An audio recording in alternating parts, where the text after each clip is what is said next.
they had three major policies that were going to be followed.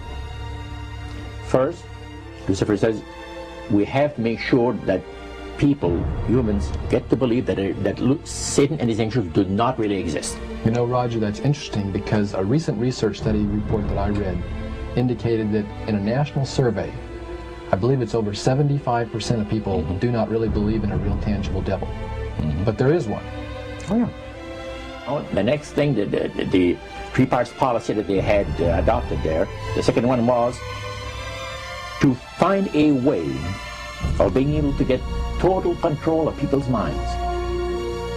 And that would be done by taking hypnotism out of the realm of the occult and introduce it as a new science for the benefit of mankind. They felt that by taking hypnotism out of the realm of the occult and introducing it as a new science for the benefit of mankind, they could then use people of great renown, educators, people of capacity, that would do great things, such as supposedly regress people in time to former lives that they had.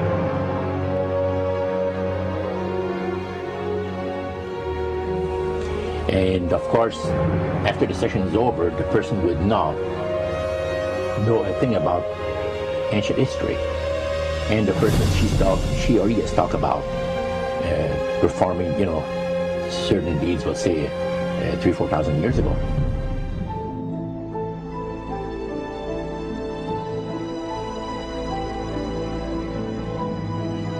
But this was their strategy. Now, what this would do for the thing is this, that it would create in the minds of the general public, solidly set in the mind of the general public, an unwavering trust in that great deception.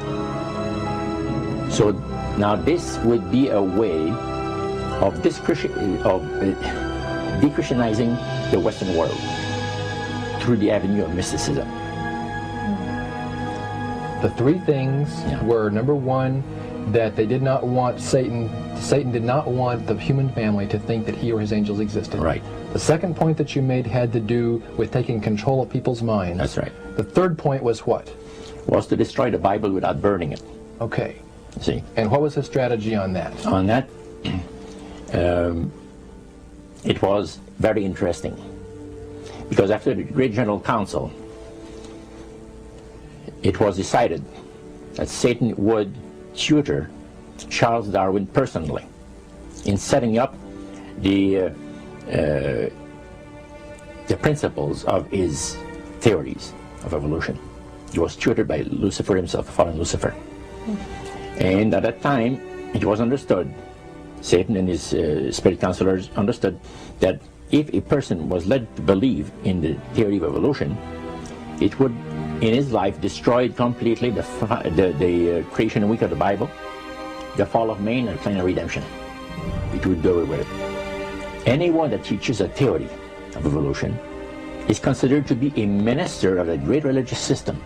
And he said that every teacher of that theory is recognized by the spirits as a person of great value and receives a very special unction from Satan himself, giving great power to induce spiritual blindness, to convince and convert.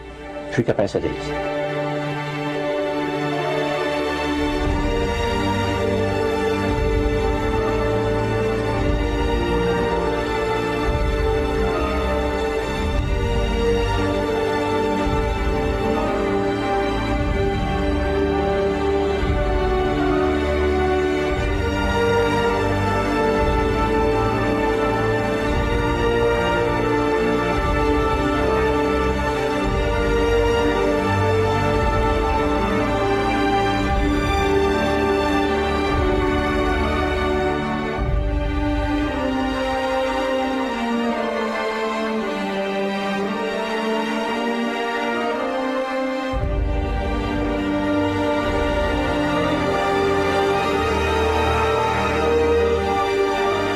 This is the grain plane, the master's grain plane for harvesting the nations, for harvesting the multitudes of the earth, and through his cause, just before the close of the great controversy between the forces of good and evil. It's going to be done in a unique manner.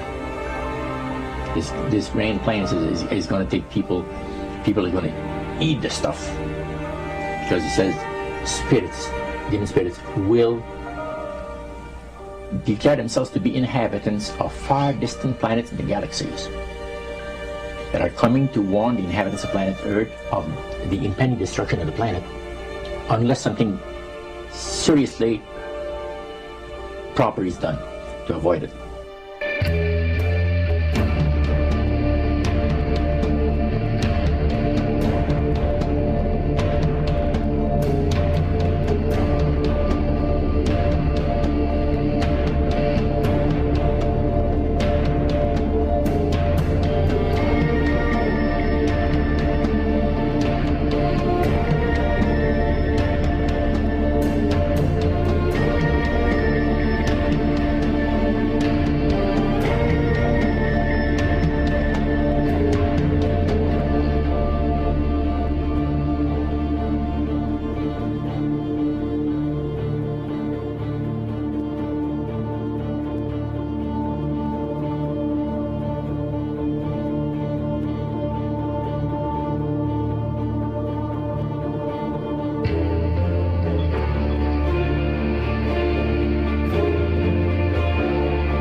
Metaphor. If you think about Aladdin and his lamp, you've probably heard of that one.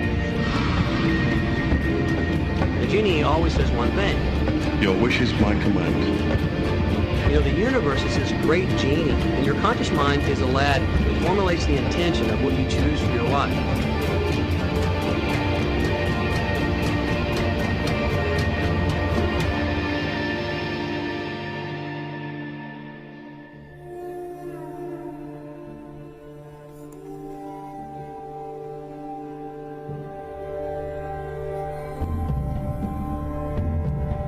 At the very heart and core of all these secret societies lurks the Kabbalah. It is a method of encoding information through a system of mathematics and numbers. These people that belong to the secret societies never dared to write down in any language what they knew, what it was that they were guarding, because then someone could steal it and then the secret would be out. So they took this knowledge and they made it occult through a system of encoding, encryption, one of which is mathematics, numbers. Another is architecture. Everybody wonder, why do they have a fraternal organization called the Freemasons? Aren't those the guys that build walls? You bet they do. But every wall they build contains the secrets that have been kept and maintained throughout the ages, and it's encoded in the architecture and in the measurements of the buildings and in the mathematical formulas used to derive the geometry, the shape, the length and breadth and height of rooms. It's all encoded there.